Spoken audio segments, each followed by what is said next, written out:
مفتی صاحب میں نے ایک بات نوٹ کی, میں سوال قاری صاحب سے پوچھ رہا ہوں, ہم یعنی میں ایک بچوں والا سوال پوچھ رہا ہوں اور بہت ہی بچوں والا سوال ہے, مگر میں مفتی صاحب علامہ صاحب جب بھی کہہ رہے ہیں امام حسن کہہ رہے ہیں, قاری صاحب امام نہیں کہتے, اس کی کوئی خاص وجہ ہے؟ آپ سیدنا حسن فرما رہے ہیں, اچھا یہ بھی سیدنا حسن نہیں, امام نہ کہنے کی کوئی خاص وجہ تو نہیں؟ نہیں کوئی خاص وجہ, یعنی ہم کہیں آپ بھی کہہ سکتے ہیں امام حسن کہہ سکتے ہیں, جیسے امام بخاری کہتے ہیں, امام حسین کہتے ہیں, امام حسن کہہ سکتے ہیں نا, لیکن امام علی نہیں کہتے. ایک یعنی چل نہیں رہا نا, ایک کہاں یعنی رواج میں, معاشرے میں. ہمارے یہاں تو چل رہا ہے, جیسے ابو بکر صدیق کو کہتا ہے امام ابو بکر, امام عمر, کوئی نہیں کہتا. نہیں لیکن امام حسن کو تو کہتے ہیں نا, اس لیے کہہ رہا ہوں. وہ اس لیے کہتے ہیں کہ ایک طبقے کے وہ امام ہیں, جو 12 امام چلے آ رہے ہیں نا, ان میں سے وہ ایک ہے. آپ کے بھی امام ہیں جی جی, حضرت علی امام کا. دیکھیں اس معنوں میں جو آپ پوچھ رہے ہیں نا کہ کیوں, تو اس کا میں نے جواب دیا کہ ایک طبقے کے وہ باقاعدہ امام ہیں, جس طرح 12 سلسلے چلے آ رہے ہیں. ماشاءاللہ. سب سے پہلے تو آیت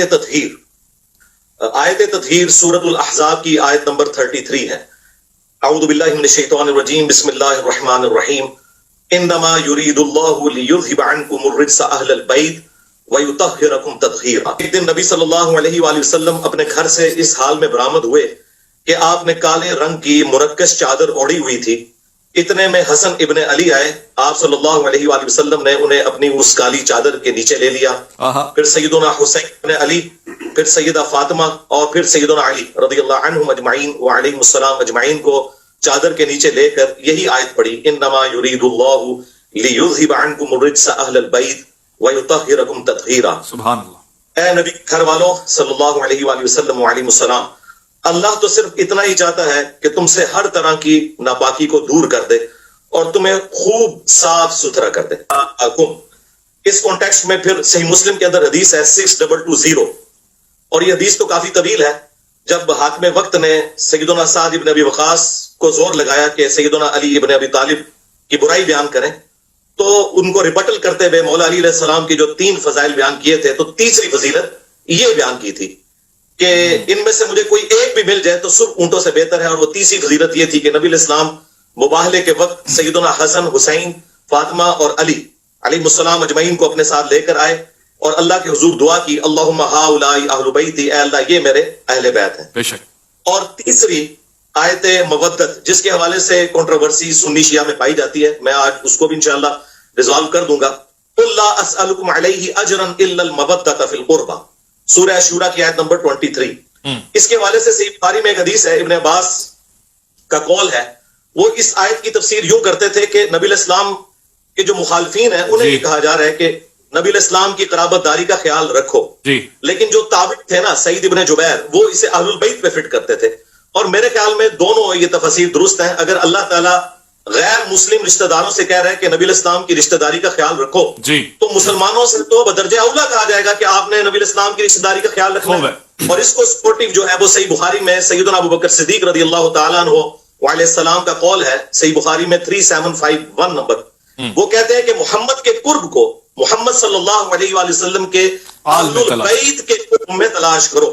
یہ حدیث اس بات پر گواہ ہے کہ قل لا اسألکم علیہ اجرا الا المودۃ فی القربى کی تفسیر جو محبان اہل بیت نے بیان کی ہے وہ بالکل درست ہے. پھر غدیر قوم کی حدیث جو مسلم شریف میں اوپر تلے 4 حدیث ہیں 6225 سے لے کے 6228 تک, ان میں بھی نبی علیہ السلام نے قرآن اور اہل البیت کے ساتھ اس نے سلوک کرنے کا حکم دیا ہے. اور اس کے علاوہ بخاری مسلم میں حدیث ہے, نبی علیہ السلام سیدہ فاطمہ سلام اللہ علیہا کے خیمے میں داخل ہوئے اور فرمایا کہ وہ بچہ کدھر ہے چھوٹا. تو نبی علیہ السلام کے سامنے حسن کو پیش کیا گیا, تو نبی علیہ السلام نے انہیں معانقہ کیا, چوما, اور پھر کہا کہ اے اللہ میں حسن سے محبت کرتا ہوں, تو بھی اس سے محبت کر, اور جو حسن سے محبت کرے تو اس سے محبت کر. اور پھر بخاری کی حدیث ہے, ابن عمر کہتے ہیں کہ نبی علیہ السلام نے فرمایا تھا حسن اور حسین اس دنیا میں میرے 2 پھول ہیں. اور پھر صحیح بخاری کے اندر انس ابن مالک کا قول موجود ہے, وہ کہتے ہیں کہ حسن ابن علی سے زیادہ رسول اللہ کا ہم شکل کوئی. افسوس کی بات ہے کہ اس پلانٹ ارتھ پہ کبھی دنیا نے ایسا ٹائم نہیں دیکھا کہ فضائل صحابہ بیان ہو رہے ہوں اور اس میں اہل بیت کی بات ہو. لیکن یہ اس امت کی بدبختی ہے کہ جب اہل بیت کا ذکر ہوتا ہے نا, تو زیادہ ٹائم فضائل صحابہ پہ اور اس جسٹیفیکیشن پہ چلے جاتے ہیں. تو میں کہتا ہوں صدق رسول اللہ, یا رسول اللہ آپ نے سچ کہا تھا. یہ آپ نے ابو بکر کے بارے میں نہیں کہا تھا رضی اللہ تعالیٰ عنہ, نہ عمر کے بارے میں, نہ عثمان کے بارے میں, کہ میری امت میں عیسیٰ ابن مریم کی مثال مولا علی علیہ السلام والی ہے. کیونکہ حضور کو پتا تھا کہ یہ کام ڈالنا ہے چوتھے خلیفہ کے ساتھ ان لوگوں نے. تو چوتھے خلیفہ کی فضیلت کبھی بھی انہیں ہضم نہیں ہوگی. یہ بات حضور کو پتا تھی. مسند احمد میں حدیث ہے, المعجم الکبیر طبرانی کے اندر اور مشکات کے اندر, کہ علی تیری محبت میں غلو کر کے جو ہے وہ گمراہ بھی ہوگا ایک فرقہ اور جہنم میں جائے گا, اور تجھ سے بغض رکھ کے بھی ہوگا. اب ہم نے محبت والے تو ہمیں ماشاءاللہ بچپن سے پڑھائے جاتے ہیں, یہ بغض والے کون سے؟ بغض والے وہ ہیں جو کہ محبت والوں کا رد کر رہے ہوتے ہیں. ان کے اندر پھر وہ اتنا غلو آتا ہے کہ انہیں چیزیں ہضم نہیں ہوتی. جیسا کہ ان کو کہا تھا, صحیح. جب رسول اللہ صلی اللہ علیہ وسلم سے کہا گیا تو آپ نے فرمایا, فاطمہ کیا تو یہ پسند نہیں کرتی کہ جس سے تیرا باپ محبت کرتا ہے تو بھی اس سے محبت کرے؟ یعنی اصل محور جو ہے وہ اللہ کا رسول ہے. یعنی اپنی بیٹی سے بھی کہا کہ میں بھی عائشہ سے محبت کرتا ہوں, لہذا تو دوسروں کی سفارشیں نہ لا, تو بھی اس سے محبت کر. صحیح. اب یہ جو بات کی صحیح بخاری میں جو مولانا صاحب نے حدیث پیش کی کہ نبی الاسلام سے جب پوچھا گیا سب سے بڑھ کر محبوب کون تھا, تو سب سے بڑھ کر محبوب بیوی سے بھی پوچھ لیں. سیدہ عائشہ کے بارے میں المستدرک للحاکم کے اندر حدیث موجود ہے. اما عائشہ سے کسی نے پوچھا بتائیے کہ نبی الاسلام کو اپنے صحابہ میں سب سے بڑھ کر محبوب کون تھا, تو انہوں نے کہا کہ فاطمہ سلام اللہ علیہا. بخاری مسلم حدیث ہے, فاطمہ میرے جگر کا ٹکڑا ہے. جب انسان کسی کی فضیلت بیان کرتا ہے نا تو اولاد کے بعد ہی اس کا ذکر کر رہا ہوتا ہے, یہ انڈرسٹوڈ ہوتا ہے. گھر والے پہلے نمبر پہ ہوتے ہیں. پھر انہوں نے پوچھا نہیں مردوں میں بتائیں, تو انہوں نے کہا کہ مردوں میں فاطمہ کا شوہر علی ابن ابی طالب جو کہ کثرت سے روزے رکھنے والے اور شب بیداری کرنے والے تھے.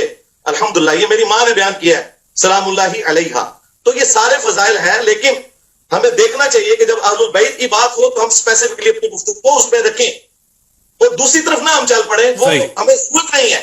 وہ فضائل صحابہ ماشاءاللہ پچھلے 1000 سال سے فضائل صحابہ کانفرنسز ہو رہی ہیں اور بڑا ذکر ہو چکا ہے اللہ کے فضل سے اس کے اوپر. اس وقت جو ہے اہل بیت کے حوالے سے کوشش ہے کریں کہ بھئی اہل بیت کے ساتھ جن لوگوں نے ظلم کیا, اہل بیت کے بارے میں تھا کہ میں تمہیں خوف دلاتا ہوں, میرے بعد ان کے ساتھ اس نے سلوک کرنا غدیر کی حدیث میں. تو اہل بیت کے حوالے سے ہمیں سینسٹیو ہونا چاہیے. یہ حدیث حضرت علی کے بارے میں ہے. اور آخری میں حدیث بیان کروں جس کی 32 اسناد موجود ہیں جامع ترمذی میں.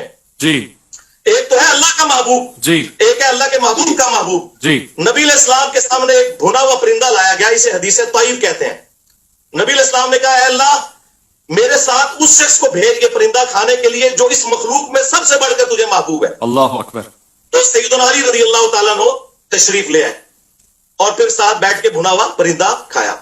تو ایک اللہ کے محبوب ہے اور ایک اللہ کے محبوب ہے. الحمدللہ. تو فضائل سب کے ہیں, لیکن جب ہم آج بات کر رہے ہیں تو انشاءاللہ صلح حسن میں انشاءاللہ جب آپ سوال پوچھیں گے تو میں انشاءاللہ صلح حسن سے بھی پردہ اٹھاؤں گا کہ صلح حسن کی آڑ کے اندر جس طریقے سے امام حسین علیہ السلام کی شخصیت کو ملائن کیا جاتا ہے, حضرت علی کی گستاخیاں کی جاتی ہیں, تو میں اس صلح کا بالکل پول کھولوں گا بخاری ابو داؤد ترمذی کی روشنی میں انشاءاللہ حقائق پبلک کے سامنے رکھوں گا, لیکن جب آپ سوال کریں گے تب انشاءاللہ. انجینئر صاحب نے اگرچہ ہمیں نام نہیں لیا کسی کا, لیکن ٹارگٹ تو کیا.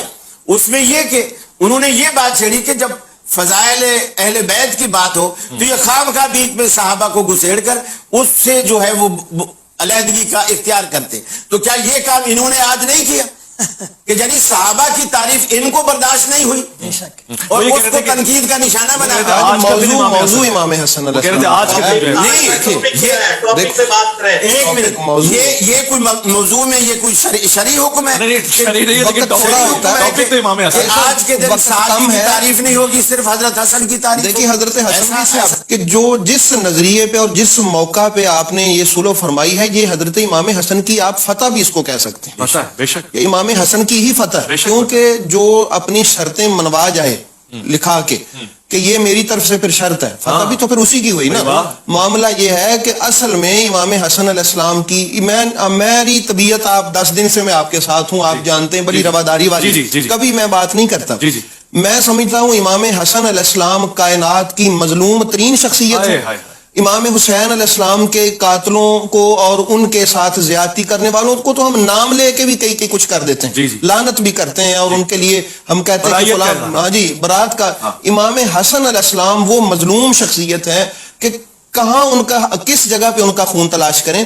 معاملہ یہ ہے کہ امام حسن علیہ السلام کی جو شرائط تھی نا آپ نے لکھوائی, اصل میں آپ کی یہ بصیرت تھی، آپ نے یہ ایسا اقدام کیا کہ قیامت تک آنے والی نسلیں جو ہیں وہ ان لوگوں کی حقیقت کو جان لیں جن لوگوں کے ساتھ ہم نے یہ شرطیں طے کی ہیں. میں یہ عرض کرتا ہوں اگر کوئی یہ کہے کہ وہ جی آپ تو تاریخ کی بات کر رہے ہیں، ہم